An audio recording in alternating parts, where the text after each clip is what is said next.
can settle our scores once and for all. Optimus Prime. And let this be the battle of the century, Megatron. And end this world right here and right now. I'll crush you with my bare hands. Oh, Megatron.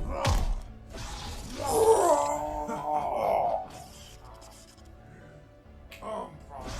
Embrace hate.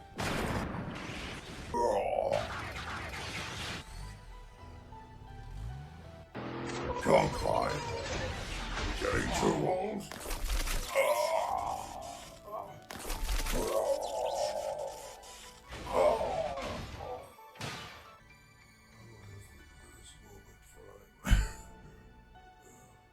Just like old times, yes.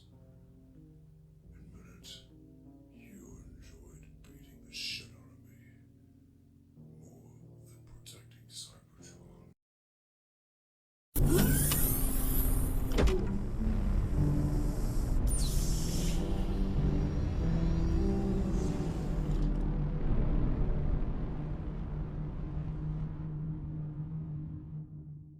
Welcome back to the Megatronic Legacy writing series. Obscure Titans back, taking a look at the conflict between Optimus Prime and Megatron, or rather the nature of it. It's no secret that the rivalry has been known as one of the greatest among all conflicts in fiction, and one of the strongest friendships in real life, oddly enough. Considering the title's namesake, it would make sense to touch on this topic. I'll go over their canonical origins, specifically G1 and Align, and then to discuss their roles in Megatronic Legacy. The Autobot leader was originally Orion Pax, a young worker in the dock with his girlfriend Ariel. In the Golden Age, Megatron was responsible for dragging Cybertron out of it when he reignited the Autobot and Decepticon civil war 9 million years ago, fatally wounding Orion Pax being one of his first actions. This leads to Alpha Trion rebuilding Orion into Optimus Prime, Megatron's mortal enemy. As the war went on, Optimus Prime encountered a Decepticon attack on the Autobot Ark by directing it towards prehistoric Earth. Reawakening in 1984, Optimus and the Autobots continued their war against the Decepticons on multiple occasions until 2005. In the Align continuity, Megatron, under the alias Megatronus, fought in the Gladiator Pit to send a message for a change in the rights of his people, as the Autobots in the north of Cybertron are tyrannical and just enjoy a bloody sport. Orion Pax was a clerk in the Icon Hall. Despite how beautiful and safe it was, he was also bored of it and wanted to venture into the outside. He and Megatron met on a few occasions during their endeavors on Cybertron. It wasn't until Megatron met the High Council to demand a just society.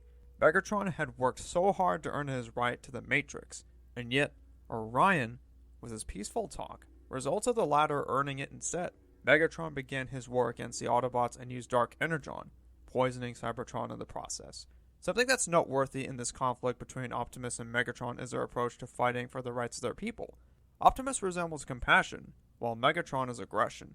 In the Align continuity, specifically more so on the novels, the latter's allies suffered oppression and has been fighting to lift them up. Megatron's resentment would lead him to the point of Dark Energon, heavily endorsed. But Prime didn't want to go to the route Megatron did. He wanted peace and freedom for all sentient life.